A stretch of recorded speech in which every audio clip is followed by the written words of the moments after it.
how you get the white man in our business because he put his hands on you. What you mean? You got the white man in your business when you're paying taxes, but when you buy real estate, but you ain't got the white man when I'm getting beat up. I know this. I know. I love him. I love him. Said to me, he was like, black women don't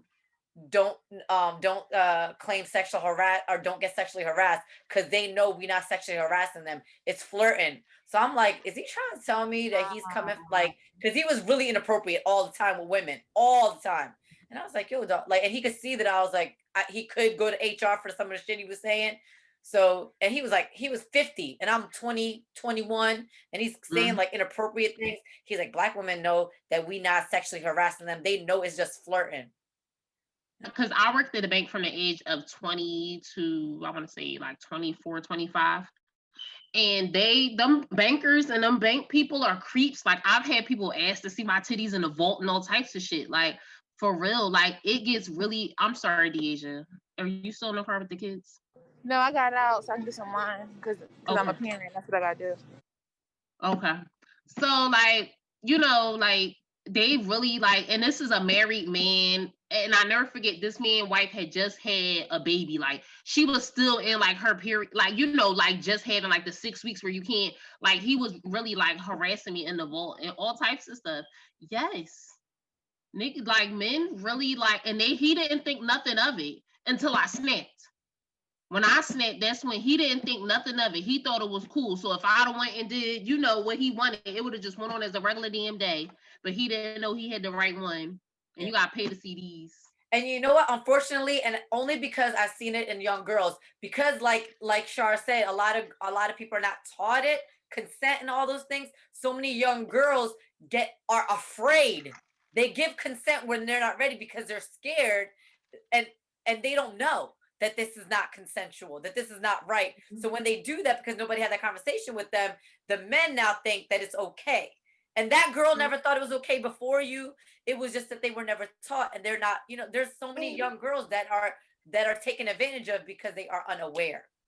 So many girls. And I want to chime in on that because, like I was telling y'all, I didn't really learn sexual education until I got to college, and I didn't learn that coercion is not consent.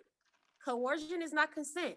If a guy is like, come on, just do it, just suck the tip, just a little bit, that's not consent. If somebody has to talk you into sex or any type of sexual act, anything, any type of physical intimacy, any of that, that is not your consent. Like, and I've been coerced many a time and didn't even realize, like, I know I felt wrong. I know it felt bad afterwards. I was like, I really didn't want to do that.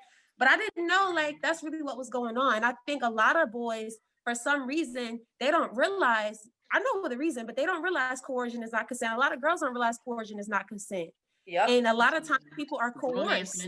But, and you know what? I think it goes back to historically, because, like, I mean, if you think about, like, how they teach us in history, like, if you ever hear about the story of Thomas Jefferson and his black children, and they say that his mistress, that conversation right there, how is she his mistress? They don't tell the story right. And then downtown, they got the nerve to have that freaking, y'all know the little slave quarter seller thing? Y'all know what I'm talking about. Yeah. Independence, like over there. Yeah.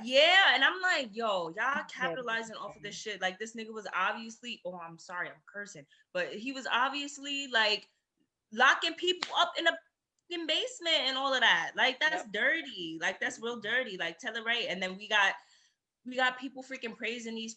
That really bothers me. If they're gonna tell the story, tell that shit right. Another good book is even like in Lies My Teacher Told Me, or something like that. I'll send it inside the group chat. But it's basically about all the things that we learn in American history, and like how the real story behind it. And it's it's so, wording is so important. So, like, for example, when you say a slave and enslaved, Those Exactly. those little tiny differences change your mindset. Like when I was telling my students, you know, when they stole people from Africa, and my student was like, "What you mean when they stole slaves?" I was like, they didn't steal slaves. They stole doctors. They stole women. They stole kings. They stole queens. They didn't steal slaves. They enslaved doctors, lawyers. So it's our mindset, because if you already think that the person is slave, then you think that they deserve to be that way. Right. Exactly. And we so many They didn't times, tell it right. like the consent thing, when we sit here and we think, oh, what's her name, Hanson, she was his mistress or his concubine, then you think she consented to having sex with him, but she was a enslaved woman. She didn't consent to that. She had no choice. She didn't It have was a a power choice. dynamic. Right. What the She hell? had to, just like she had to work the fields, she had to sleep with his ass. I She mean, didn't I want feel to. like all interracial dating is somewhat of a power dynamic, honestly. Especially with like, yeah, with that on that. But Yes. I That's also why want my to say brother is a coon.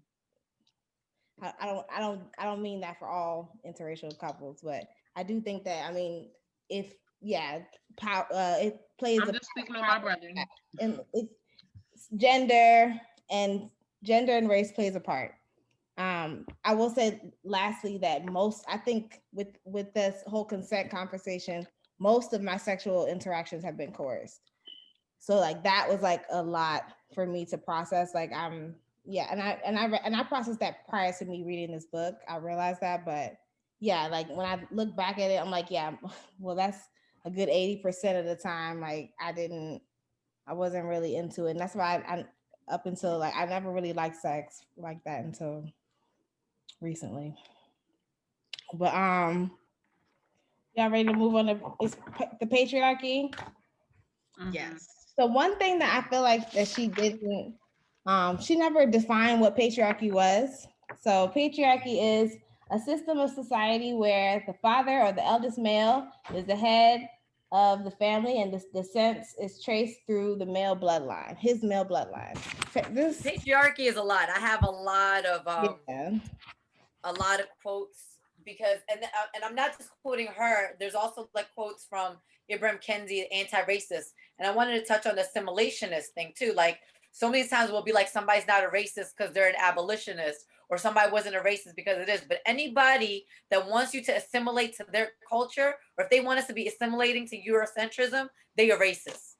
So and sometimes we forget that. Just because somebody's like, oh, you're okay as long as you're different. You're not really like them. You're like us, kind of. That's assimilationist. You're fucking racist. Because you like me, but you don't really like me. You don't like me for my ethnicity. You like me when I convert. Like for example, I went on an interview. I had my hair covered, my nose ring, and I had I was too brown for them, so they didn't hire me. But when I don't have a kimar on and I show up with well, I never show up. I always go to interviews covered, because if you don't hire me with my hair covered, then you not hire me. Like I don't. That's not gonna happen. But that's how it is. If my ethnicity, if it bothers you, that means you don't trust me. But anyway, going back to that, to the patriarchy, Ibram Kendi says how the Black Panther Party and the Nation of Islam were very misogynistic culture. And his mother was having a conversation. His dad was going to be NOI, was joining the Nation of Islam, and when he joined, his mom jumped into the conversation because she wasn't in that situation where a woman doesn't speak. The Nation of Islam guy smacked his mother, and he wasn't even like, and the mother was married to her dad. Like his parents were together. And so this Nation of Islam smacked is like, how you gonna jump in men conversation? And that's when his dad got up and got in an argument. That's why he didn't become Muslim, because he was like, you just smacked my wife. Like, what's wrong with you? But that was a mentality back in the 60s, 70s, and it got passed down. And she puts it really, really well, how because society puts the Black man down so much, he has to push his misogynistic, he has to overpower somebody. And so the Black woman gets the brunt of that. She has to deal with it. And so she has to be submissive to make him feel like a man. I mean, I know so many women that are like, so especially in the Muslim community, they're so like, oh, he's a man. Like they've been oppressed. They have been abused. Their men have cheated on them. And the Muslim community, any other time, they'll be all about the American way. How you get the white man in our business because he put his hands on you. What you mean? You got the white man in your business when you're paying taxes, but when you buy real estate, but you ain't got the white man when I'm getting beat up. Right. And you're not even, like, so many women in our community, in Philadelphia, in the Black community, Black women are being abused and the Black Muslim men are not doing anything about it. And this is a conversation we have all the time. Like, you do not protect the women at all. And that's your job. So it was, you know, this is a good segue from Fast Tail Girl to this. Right. It was a perfect segue. Yeah. I highlighted in the first, basically the first page, where she's like, my grandfather wasn't a bad man, but he was every bit of what you might expect from someone born in 1919. He was at best benevolently sexist, and at worst sometimes outright misogynistic. So I highlighted that because I don't want to say pity, but I don't want to say even feel bad, but I'm glad that I didn't come from that. Like, my father, my biological father is very that way. Like, very women gotta stay in their place and this and this and that. However, my grandfather is very progressive thinking. Like, he was raised by like mother and father, so many sisters. He only has daughters, only has granddaughters. And his whole thing is that I'm not raising y'all to be second to anybody. So we all carry that. So by that, I understand that I'm empowered by the fact that I had a man saying you are equal to me. Like, you know what I'm saying? And that's so important. And so we've been able to kind of like go into the world with that and understanding that just because I'm a woman, that don't make you no different. Like, you know what I'm saying? So for that, I am grateful. My dad runs that type of household, but he raised me to be independent. It's weird. Yeah. Like, my mom is very dependent on my dad, and like that's what was really like. That's why I said this was such like a kind of a hard read for me, because it's like I understand and I see it, and I wish my mom was more like myself in some ways, like to stand up to my dad and those types of things. But she allows it from my father. But on the flip side of that, and I've seen him do like, you know, abuse physically, verbally, all types of things. But he raised me to not accept that. And he raised me to not want that in a man. So it's just like, it's really like, it was very contradicting in my household, so to speak, because my mom took that shit and she let a man run her house and, you know, fixing his plate and all that shit she was talking about. But he raised me to be his daughter, to be independent. Don't take no shit off no nigga. You can run your own shit. You got this, blah, blah, blah, blah. But it's just like, so it's so weird for me. So this was like, that's why I said this read was, it was like interesting. Do you have a brother? I have 6 brothers. So what does he tell them? Yes, growing up, my dad was very overprotective. Like, growing up as a teenager, I couldn't stand my dad.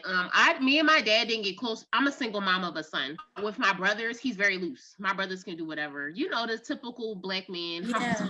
Me and my sisters, you know, I couldn't wear certain things.